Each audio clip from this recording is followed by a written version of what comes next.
That was actually my argument. One of the fundamental problems, even before Akili comes on board, is the absence of government. Okay. Where you have got an absent government, it will be jungle law in application. But you see, one of the things, poverty breeds, amongst others, intolerance. And in a situation like Dr. EKURU puts that, is a local and you have some factual background synthesis of that area. And one of the things that we have to look at, it's not the first time that we have such a challenge in Kenya. We had Mungiki, we had this about land defense forces, and the government dealt with those two, security. Even Al-Shabaab, NFD. Yeah, which is still, a problem, and the government is, putting quite a lot of resources in dealing with that. But we have a situation like this in Kapedo where, the residents of Kapedo and Kenyans at large can see that there's some sort of bias in terms of how the government is trying to deal with this problem. And maybe it's time that, I was also thinking that maybe the government should work with the locals, professionals maybe, and the county governments to form some sort of regional reconciliation commissions so that they can, as the Secretary is putting it, there are quite a lot of resources there. So maybe a reconciliation committee amongst all these counties and the communities there, aided by their professionals, could come up with lasting solutions.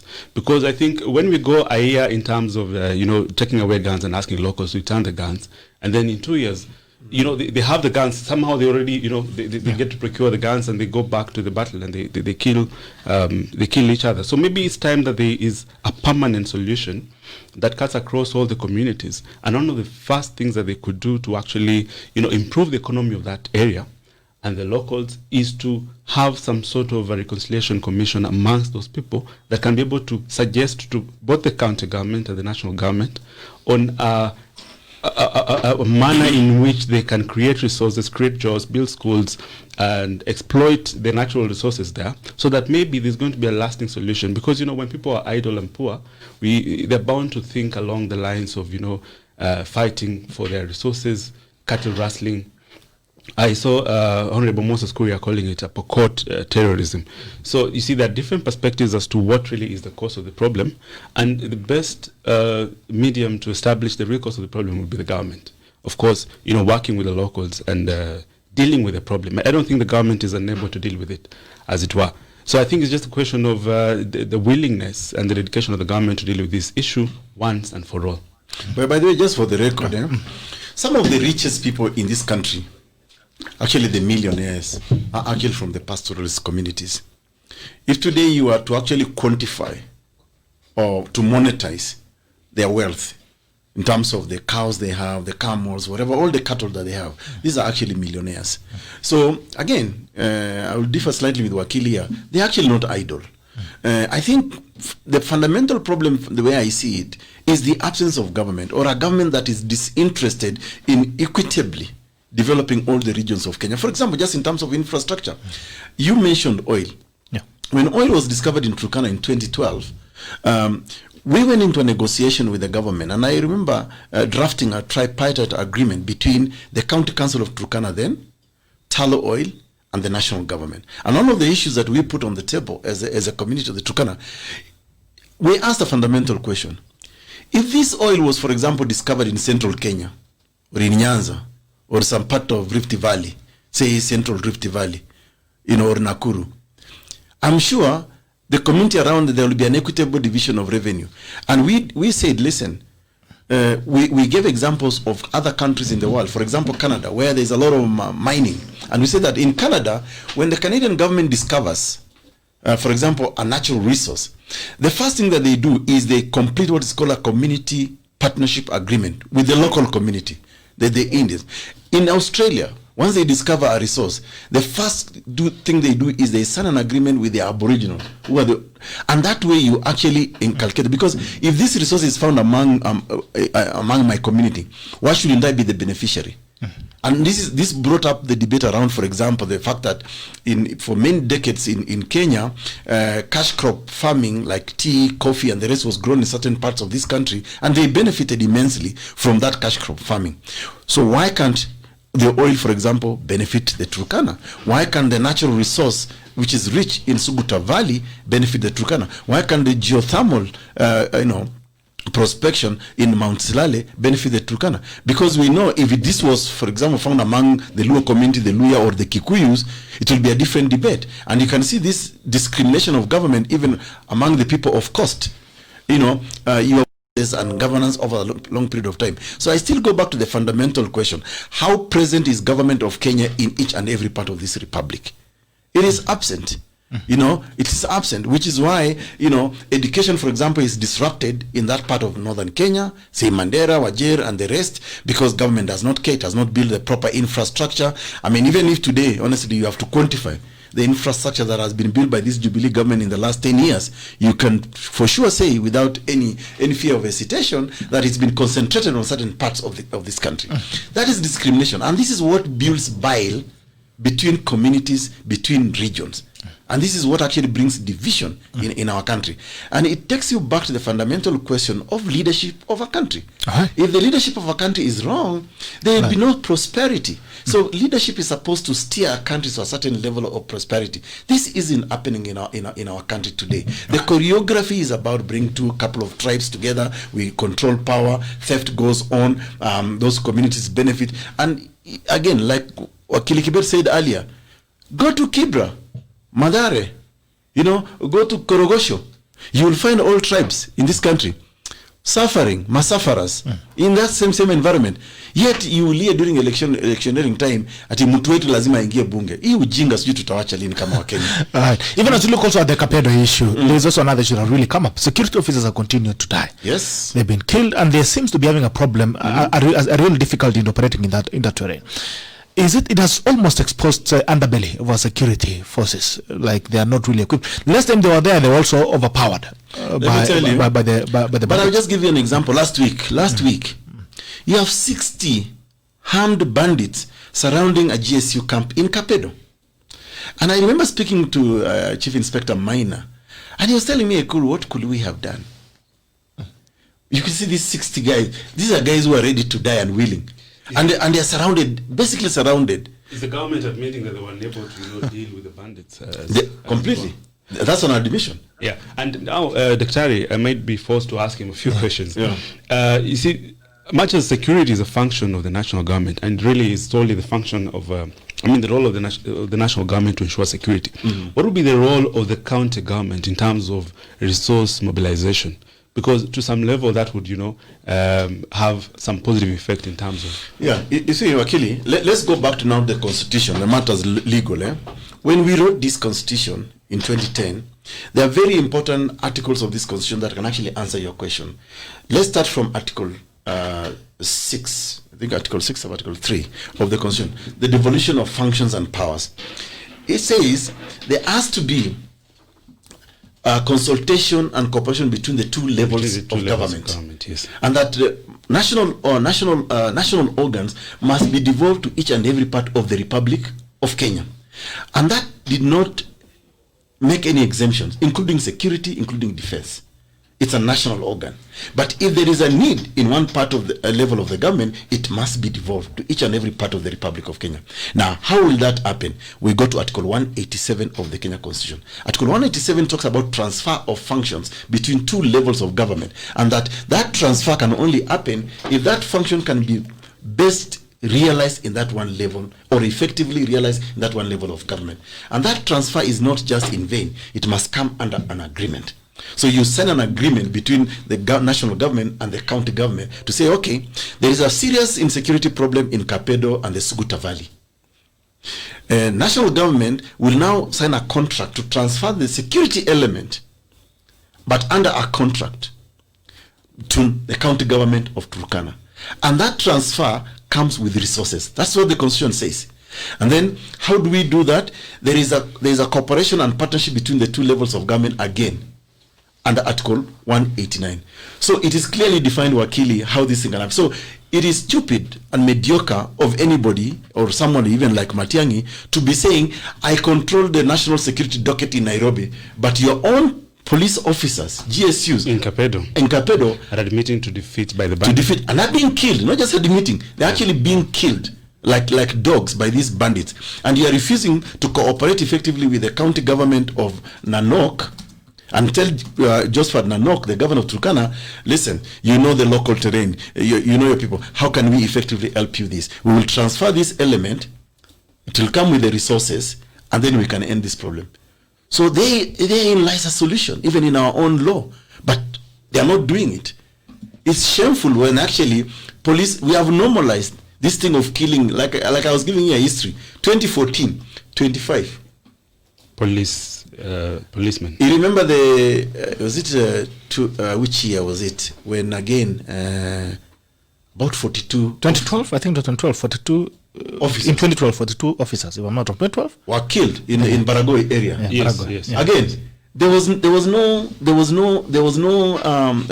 final solution to it. So we have actually normalized, and government has admitted we are unable to be present in some of these parts of the country, and the constitution has given them a solution: cooperate and consult with the county government. You can transfer that function, but under a contract. You don't lose your power as a minister or as a national government when we say let's covenant on how we are going to address this problem. And the government has, in fact, it has done that with the Nairobi, Exactly. Nairobi County. There's a fantastic question, Wakili, you brought. Why is it possible to transfer functions of Nairobi County government to end Nairobi Metropolitan Service, and not possible to transfer some functions of the national government to Turkana so that they can address security? And locally. And the secretary, somebody was commenting and saying, these are the guys who are fighting with the police, are guys who have grown up with guns. You are born and you have a gun waiting for you. You have mastered the territory. You've been roaming there the whole time. A police officer is brought from Nairobi overnight to go and fight people in a new territory. But that's why I thought the genius of our government was to come up with this idea of the Kenya Police Reservists. The Kenya Police Reservists are actually locals. Yeah, they're local. Who are resident. Yeah. They know also the terrain. They even know these people. But let me give you a small story. In 2007, this issue of Kapedo and boundary between the Turkana and the Pokot came up in 2007. And then Nur, I think then he was the provincial commissioner for Rift Valley. He actually called all the politicians in that part of Turkana then. He called the professionals, and I was one of those professionals from the Turkana community and the Pokot community. We met at the Waterback Hotel in Nakuru. Do you know what shocked me? Is that we even had our own paramount chiefs. I remember there was Paramount Chief Musa Ngitiang from Loima. There was Paramount Chief Lochakai from Pokot side. And I remember these people. Those chiefs stood up, and I remember Musa Ngitiang, the late Musa Ngitiang, telling Lochakai, who is also a paramount chief from the Pokot, they spoke in Kiturukana and Pokot. These guys know each other. Then we professionals said, okay, you know what? Let's watch this. So this was started explaining how the demarcation of the boundary happened during George Whitehouse, who was then the district magistrate in charge of Rift Valley, because he's the one who was assigned the demarcation of these boundaries. So these was will speak to each other and say, Chakai, you remember me when you were small boys? We came with George Whitehouse. You said this is Pokot, this is Turkana, tukaweka Biko Napa. Then it was like a relay all the way up to Kapedo to Saburu. So, and government knows. So remember, we asked Nur as a Nur. You've heard was this. You've heard how the boundary was being demarcated back in the days. What do you want of us? We actually came up with a document, an agreement in Nakuru. And we said, government, now it's up to you to go and follow and enforce this. Wazes have spoken themselves. They actually even know each other. Coming from Kapedo, Bitok, and Wakili, part of my family is actually Pokot, and we know these families from Pokot, from the other side. We know them. The Kitilit family is a family that grew up with the Aukot family, Mount Salale area. So we know them. What has happened later on, mercenaries have actually been sponsored by these warlords like Kamket and Lonyangapua, who are pushing for this supremacy battle that that certain lands in Turkana belongs to them. But even for Lonyangapua and Kamkete, and I really sympathize with them, they are being used because there are powerful people behind them who want to exploit these resources that I've spoken of in Mount Salale and Suguta Valley, but they are using them as conduits. If you ask them, and one time I wanted to invite Asman Kamama to your show. I'll invite him. Invite Asman Kamama. I'll give you his number. Asman Kamama is the former MP for now Tiati. Yes. It was then Baringo East. Asman Kamama grew partly even grew in my family because he was a friend. He was actually became a friend of my elder brother David. They went to school together in Kapedo Primary School. And Asman Kamamo was from this other side of Pokot. So he went to school there. Asman Kamamo will tell you the truth that the Pokot in Wachokozi, Kapedo squarely belongs in Turkana.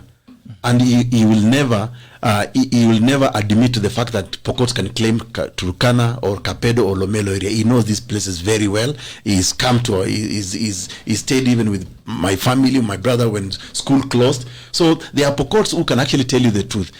The people who are propagating this narrative are pure criminals. And they are bandits, and government has been unable to deal with them, including the guys who surrounded the GSU camp last week in Kapedo and killed a GSU officer. All right. Okay, picking up from Nairobi County, the takeover. What are the legalities and the illegalities? Nairobians have been denied an opportunity to elect their own governor. I'm not a lawyer, but I think na chungulianga kitabu za zingine kidogo constitution. I think the only time we can have a deputy governor is when we have a governor who has appointed a deputy governor.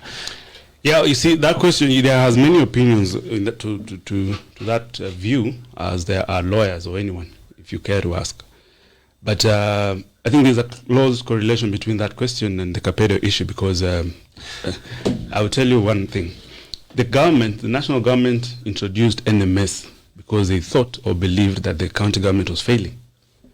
And through a cooperation agreement that was purportedly signed between the governor then and the county government, that shows you what Dr. Terry was saying, that if in the views of the Turkana people and the counties within there, even in their own view, the national government has failed, they should prompt the national government to sign a cooperation agreement and assign these particular roles that they think the government has failed to the county governments. Well, there may be a lot of legalities to follow, but I think that would inform the precedent that the national government has set with Nairobi County.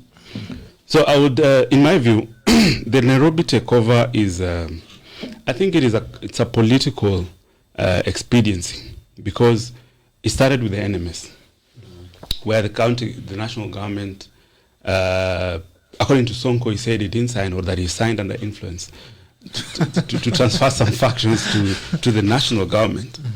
And then subsequently we saw a situation where the governor, Sonko, was not in very good relationship with the now introduced Nairobi Metropolitan Service. You called him Saddam Hussein? Yeah, he called him names. And then subsequently we saw a situation where Sonko became very intolerant and refused or declined to sign legislative mandates to transfer money to the NMS. Consequently, we saw a situation where Sonko is now arrested and taken to court, is charged, and is asked to step aside. The legality of how Sonko was now impeached, there are challenges to that, and Sonko himself challenged that in court as to the process and whether due process was followed. The court is yet to decide on that.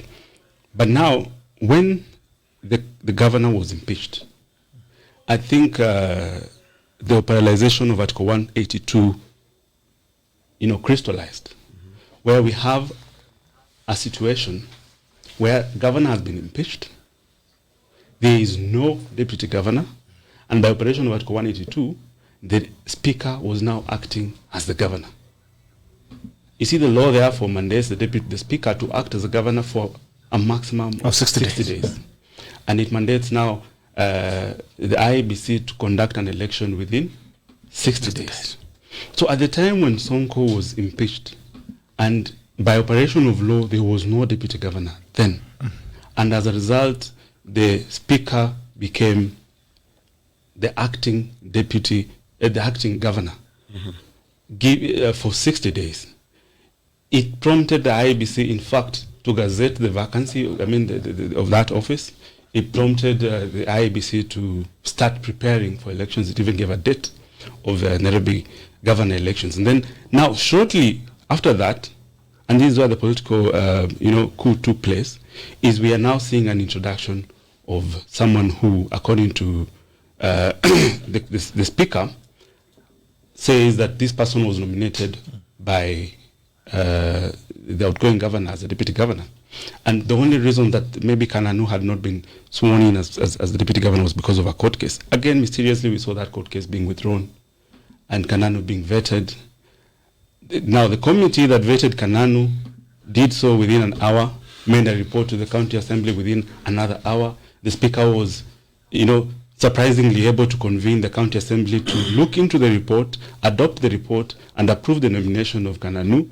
Immediately, we are suing, Kananu was sworn in as the deputy governor. And shortly after that, I think if there wasn't for a few challenges, they would have, gone ahead to swear Kananu as the governor. But we saw where a court order has now stopped the Kananu as the governor of Nairobi. So my views are that, I don't think it is right. From my own reading of Article 182, I don't think that was procedural. I don't think it was lawful, but we understand that the matter is now in court. And I think we will all see, to the decision of the court in terms of how it interprets. But in my own view, I don't think that was lawful. All right. Dr. Ari, do you still think there is anything, I hear every day to people talking about the legal aspect, it is illegal, it's not illegal. Do you think there's still anything legal and illegal in this country? It seems everything is legal. I go back to my first point, that I am surprised Kenyans are surprised at the way things are happening. Actually, I'm even shocked Kenyans are actually surprised. Because like Wakili has ably put it, but I have a different perspective. I agree with him to some extent, but I will also give my perspective. Now, there are two things. We need to separate two things here. There is the politics part of all these shenanigans. There's the politics part of it. And we've been treated to this lackluster politics since the independence of this country. It's actually become our operational philosophy.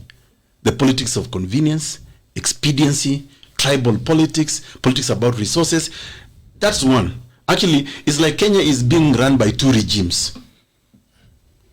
At the same time? At the same time. There is a political regime and there is the legal regime. Unfortunately, in our context, the political regime has overpowered the legal regime. So that however much we complain and throw tantrums around the fact that the lack of compliance with the constitution, the political regime, because of the nature and character of our politics, has actually rendered the legal regime almost nugatory. Which is why even this president and this administration have disobeyed many court orders for the longest time. They have disobeyed the constitution. Presidents are refused to, for example, swear in the 41 judges up to now. No reason given. They have refused. They have actually refused even to respect this constitution. For example, in the creation of the Nairobi Metropolitan Services, a fundamental provision of the constitution that was offended is Article 10. The requirement that there has to be public participation when you're creating, for example, an entity or an organ in the governance of a country, especially within the context of devolution or the context of the constitution. That never happened. This same government created an animal, some nonsense called BBI, Building Bridges Initiative. There was no consultation. This was an agreement between two individuals who called themselves political brothers and what they are calling shared prosperity. The people of Kenya were never involved. They are now drumming it down our throats. So that is the politics of this country. And until we change the politics of this country, and like Wakili earlier on alluded to, it is also about us, the people of Kenya, now deciding to change the character and nature of our politics. So that politics must now become subservient to the legal framework. Because even the election itself, though it's a political process, but it is legally regulated. How do you elect leaders? There's the constitution, there are acts of parliament, and all that. Now let's go to the law. So I'm not agreeing with the way the politics, the way the politics is playing out in Nairobi County and the way it's playing out in Kenya. It is bad politics. It's bad politics because we, the people of Kenya, are responsible for electing these politicians who have no respect for the constitution, who have no respect for the rule of law. Let's go to the legality, the legal issues. And this is where I slightly differ with other people who say that Kananu is not properly in office. At the time of nominating Kananu, was she nominated by a substantive governor of Nairobi County? The answer is a resounding yes. Somebody rushed to court to stop the vetting of Kananu as the deputy governor. Now that going to court, or the failure of the county assembly to approve or reject her at that time, did not invalidate the nomination of Kananu by a substantive governor into the office of deputy governor, whether she had taken it or not at the time. Okay? So let's settle that issue first, that Kananu was properly nominated. But we are never given the opportunity during our vetting to establish whether is she a person of competent, is she competent enough, does she have capabilities. That opportunity was never given to Kenyans because the county assembly was not able to vet her at the time because somebody went to court. And that process is still legal. But of course, conveniently the politics kicked in. When Sonko was impeached and removed from office, the legality of Kanana's nomination was not invalidated. It's still a legal issue. And it was before a court of competent jurisdiction.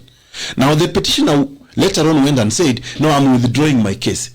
That withdrawal paved the way for Kananu's vetting, whether it was a magical that within an hour she was vetted. Of course, now that is the politics of expedience happened, but vetting happened nonetheless. And that's why, again, I go back to the question, why are Kenyans surprised the vetting was even within an hour? I think the swearing was almost immediately. After 2 hours. So again, why are we surprised? Because this is the politics we have subjected ourselves into. And by the way, even within the law, again, within the law, there is actually no time frame within when you must be vetted and then be sworn in. I don't think there are those timelines. Maybe I may not have read the County Government Act in terms of Wakili can remind me. But so that withdrawal of the case, and as Wakili here will agree, law abhors vacuum. You know, and let's also be critical of ourselves here. Why is it now we are saying, oh, this was expedient? The nomination of Kananu was expedient. For 3 years, Nairobi County government did not have a deputy governor. And we are okay with it. Yeah? The same Jubilee government was okay with it. So hata sisi pia tuache kujifanya bana. Kama tulikubali county government of Nairobi to be without a deputy governor for 3 years, and we never reprimanded Sonko, we never impeached Sonko at that time. Sonko now was impeached after the magic of NMS came in, and because he refused, as Wakili Hebli says, he refused to comply with certain things. So, in my view, the nomination of Kananu was proper by a substantive government. Now that there is no governor, and we need to make sure that the county government of Nairobi has leadership. That's why I think, under the principle of necessity, or the convention of necessity, it was necessary for the county government of Nairobi to expeditiously, magically, or within an hour and within 2 hours, vet this lady and put her as a deputy governor. Yes, okay. Secretary, I would like to know, what are your views? Because when, at the time that the governor was impeached, and there was a vacuum, and as you have said that law abhors vacuum, the speaker then was by operation of law became the acting governor, and was even sworn in as acting governor. How can you reverse the operation of Article 182 to now have a properly vetted and nominated deputy governor when the speaker has become an acting governor, and the natural consequence, according to the Article 182, would be that there be an election of governor? You know, Wakili, in my humble view or interpretation of the Constitution, all these processes were happening concurrently or in tandem with each other. Kananu was still fighting for the fact that I was properly nominated, whether there's a deputy governor or not. I was properly nominated. Please allow that process of nomination to go on. And part of allowing that process of nomination is when now the political expediency kicked in. The petitioner withdraws the petition. The county assembly now vets Kanana. So which means now there is an opportunity that we have a leader in the county government, a deputy governor. She is sworn in. So what does Mbutura do? Whether it was political expediency or not, it's not really reversing Article 182. He's saying, okay, now that there's a deputy governor properly vetted by the county assembly, but it is the county assembly that actually, once there's that position, vets the deputy governor. It's the county assembly that actually installed her as a deputy governor. So what business does Mbutura now have to hang on to the acting governorship when there's already a deputy governor by law, by constitution? So, whether it was expedient or not, and we can speculate that he had to resign. Once he resigned, then it paved the way for Kananu to take over as the governor of Nairobi. And by the way, this is our politics. This is our political bed. We made it, we sleep in it. I'm not saying it's necessarily a comfortable bed. It's not slumberland. But the consequences of our choices. It's the consequences of our choices. Yeah, you see the way there are so many divergent views about this issue is the same way you've seen in court as well. One judge has decided, you know what, the process has to go on, and then subsequently thereafter, the court has also stalled the swearing in of the governor. But you can see the anomaly, Wakili. You have a county assembly whose action has not been challenged in vetting Kananu. Okay, first, you have a petitioner who removes this case from court. And this is where the challenge remains, even from Butura. He has removed the case. What does that mean? The county assembly can now go on with its function, with its constitutional mandate. That was challenged. Yeah, but you see, nobody stopped it. Nobody stopped and then it. she was sworn in. Once she was sworn in now, it will be a misnomer that once you have a deputy governor, by dint of a mandate of the county assembly in place, you cannot proceed with the election of a governor, because the law requires once there is a deputy governor, that governor then must assume office. And therefore Butura, to some extent, arguably, and maybe this is an argument for legal scholars to explore, had no choice but to resign, because he cannot hold on to acting as a governor when there is a deputy governor. And therefore the election also of a governor cannot go on, because now there is a deputy governor who is able to actually ascend to that office of governor. Well, I think There has been that argument. There's been that argument that actually Kanana, as you pick it up, Kanana is preparing the way for a handshake referendum. With who? Dennis Waweru. I had that. Well, I saw that. How will Dennis Waweru? Well, let's look at it this way. Now, Kanano becomes governor. Okay, let's theorize it. Yes. Let's have it at the theory level. Now, Kanano becomes governor. But there's also the other argument that what's the name? Igade. Was actually Never resigned. He resigned. But then again, instead of going for Kanana, they would have then gone for Igade. It would have been a better option. But anyway, this is the argument, and this is the conspiracy theory that Kanana is coming in to hold the old brief for the system.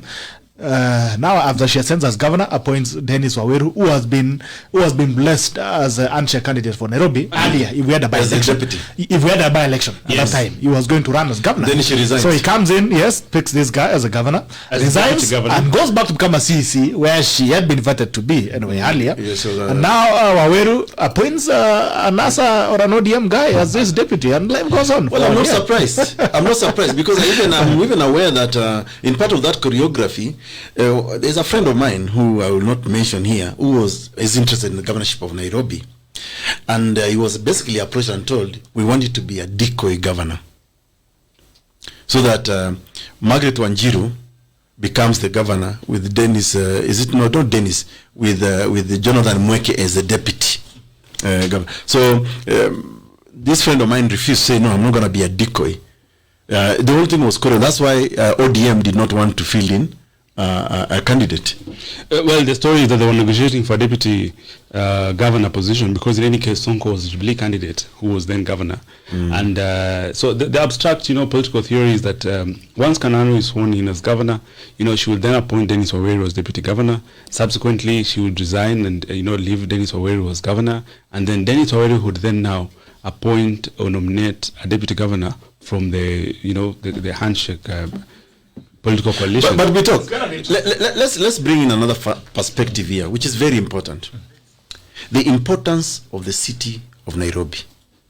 And if you compare the city of Nairobi, say, with Johannesburg and other countries, you expect that the city of Nairobi will be managed in such a way that it can compete with London, New York, and many other world capitals out there. But who have we entrusted to manage this city? It goes back to democracy. I mean, the kind of choices. Well, but also, it's not just democracy. We are sitting on our blisters. It's not just democracy. It is, for me, also the problem with the so-called working or middle class. Nairobi County controls about 60% of the GDP of this country. It is the home of probably the most elite in Kenya. The people who consume services such as good roads, electricity, garbage collection, and all that. But we are all sitting on the fence, and all we are doing is just lamenting and saying, analyzing this politics. And we are not getting involved to make sure that we get a city that can compete with New York, with London, with Paris, with Berlin, with Joburg or Cape Town and the rest. That we actually have a world-class capital. For me, I see that as one of the fundamental problems we have in Nairobi. That the people who are actually the consumers of the services, who ought to consume the best services in this city, are actually fence-sitters and just curious onlookers on what's happening in Nairobi. Also, maybe because they are not the majority, to make or to make the numbers of electing their preferred person to be the governor. And there have been arguments that maybe Nairobi County should not have been made a county for political appointments. Elections where we have a governor to be elected by the people. Maybe it should. Maybe we should constitutionalize NMS. And it remains as it is now. What benefit will we derive? I mean, let's just explore that. Whether you made it a county government or a city or a metropolitan, what will be the benefit if we still allow this kind of political shenanigans to exactly. But you see, that was still an election process where we elected councillors and the councillors elected the mayor. And actually the councillors elected themselves now as a mayor. Yeah, and then you see now that would still be bring a political angle. Let me challenge you a little bit there. Even right now as we speak, Nairobi County government is actually an invalid, if I can use that example. It is sick somewhere. What is operational in Nairobi County government now is NMS, which is appointed by the president. Yeah? Yes. So why isn't NMS giving us some magics? Look, I noticed they are trying to clean up the CBD and the rest. But the CBD of Nairobi is not where the majority of Kenyans live. I want to see, for example, this new face Nairobi in Kawangware, in Umoja, in Donholm, Muko, all these other areas. And that's the only way we can actually build a Nairobi that we can say we all belong. We can actually build cities within a city. Look at the state of roads, for example, in Kilimani, Lavington, Westlands. Pathetic. But we are concentrating on a very small. Nairobi, the way I see it, is a battle for resources, control of resources. If you look at, for example, the transfer of services, look at the services that were transferred. It basically left Nairobi County government as a shell. Yeah, which again, boils into a political, influence to. It's a selfish mechanism to control the resources amongst the politicians. And you say something about, you see, the threshold that someone in Korogosho or someone in Kibera places upon a leader to elect is way lower, and it's upon the basics of what they do not have, as opposed to someone who probably lives in Kilimani, Lavington, and the likes.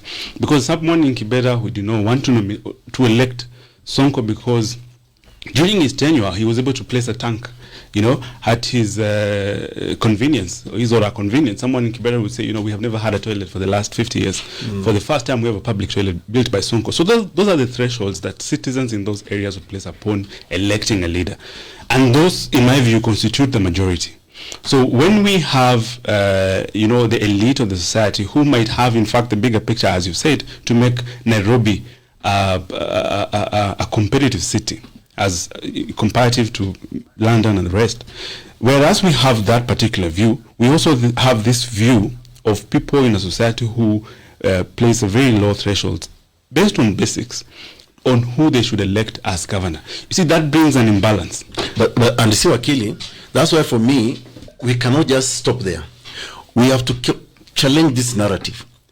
Otherwise, we'll have to then accept the wisdom of Plato, who said that one of the consequences of refusing to participate in politics is that you'll be governed or ruled by your inferiors. And I think for me, then we must admit let the inferiors take their day. But I think for me, I believe that we can actually challenge these dominant narratives. I mean, 2 years ago, I started an initiative called Punguza Mizigo, Kenya. Of course, they laughed off at me.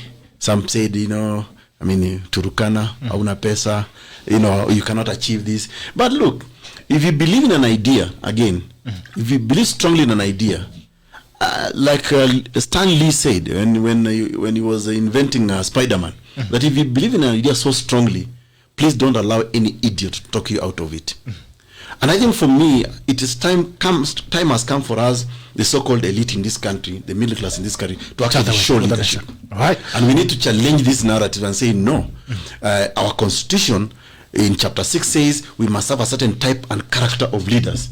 And let's champion it. I mean, let's not accept and sit and accept this thing, because if we do, we live with these consequences. I think actually, and I keep on saying, if you don't fix this country, whether you live in the leafy suburbs of this country or not, one day, the majority, the have-nots, will storm those leafy suburbs. You can kill a few, but you will not kill everyone. And they love you. They